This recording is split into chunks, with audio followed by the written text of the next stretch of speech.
So, when we discuss the survival of empaths, we don't just mean surviving, we also mean thriving, because both can be true at the same time. Yes, you're surviving if there is an energy that feels dangerous or unsafe, but you're also thriving in energy and compassion when you are surrounded by people with all different kinds of energies. One key point you want to think about is the energy that's coming in, how it affects your decision making and your inner central nervous system, how it is affecting you. Is it causing stress or is it causing joy and excitement? We do have some tips for that. But first, if you feel the universe is showing you what it is, what that energy is, and you're able to recognize that it's not you, it's something else, that will be your first indication of how to survive and thrive as an empath. It's the consciousness and awareness of what's coming in and what you are feeling within your body, and whether it's something that feels intuitively yours or natural or authentically you, or if it's uncomfortable, confusing, not something you've ever thought or felt before. That's a good indication of it not being yours. Some examples of where I have noticed energy differences now that I am aware are examples where I feel like you can't hide the energy. I think people think they're hiding it. Salespeople, if you've ever come in contact with a narcissist, people that smile but it doesn't match their energy, or you're having a conversation with someone and it doesn't feel authentic, and you recognize that there's some discomfort within you and you can see through that. But if you're not aware or conscious that these energy exchanges happen all the time, you may not notice it, which can make you vulnerable to certain people who will take advantage of your compassion and empathy.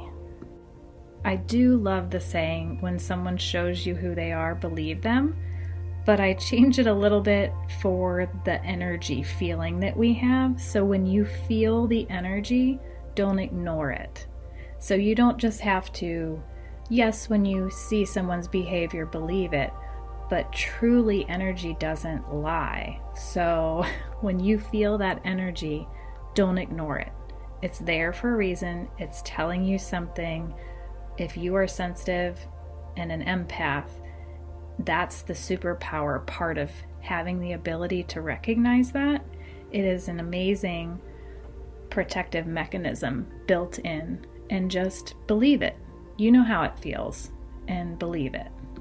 Something I had to learn the hard way prior to knowing that I was an empath was my perception had been cloudy with at least two situations I can think of, with people that I had interactions with, and I wanted to see the good in them, and I thought I saw it in one of them, and prior to this I would make excuses for people's behavior because I'm empathetic and often I know the background of someone and I understand trauma.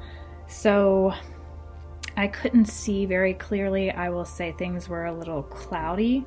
So there are certain people out there and connections you may have that make that energy hard to see and feel. But if you find yourself making excuses or trying to understand something that doesn't feel right, just remind yourself of that quote. When you feel the energy, don't ignore it. For me, a clear indication is the feeling of confusion. If I feel unsure or confused, then that means to me, in my experience, that something's being hidden that I can't quite pinpoint, but the energy is not lying to me. The energy is showing up in a form of confusion, and that is not my normal state of being. I am not generally confused. I typically like to think of myself in alignment and authentic in who I am. And if I'm interacting with someone, or I think I know someone well, but I feel confused too much, that is that's a clear indication that something's not aligned with my higher purpose. So I tend to back off and observe a little bit longer till I feel like I've figured it out, or I gain my own energy back and I'm not absorbing theirs.